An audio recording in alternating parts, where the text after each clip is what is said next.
দেখাতে হবে। আশা করি বুঝতে পেরেছেন। দেখুন, পিতা ও পুত্র বয়সের অনুপাত 7:2 এবং 5 বছর পরে তাদের বয়স অনুপাত 8:3 হবে। তাদের বর্তমান বয়স কত? তো 8:3 হবে কয় বছর পরে? 5 বছর পরে এই বয়সটা হবে। তো এটা আমরা দুইভাবে শর্ট টেকনিক করতে পারবো। এক হচ্ছে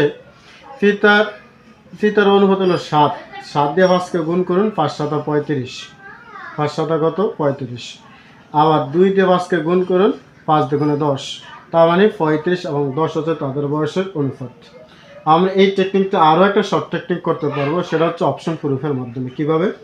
যেহেতু 5 বছর পরে তাদের বয়স অনুপাত 8:3 হবে, তাই আমরা এই সংখ্যাগুলোর সাথে 5 বছর যোগ করব, যোগ করে ভাগ করে দেখবো আমরা 8.3 পাই কিনা। দেখুন, 5-এর সাথে যদি এই পদের সাথে যদি 5 করি তাহলে আমরা পাচ্ছি 40 অনুপাত 5 বছর পর, কিন্তু এটা এই 10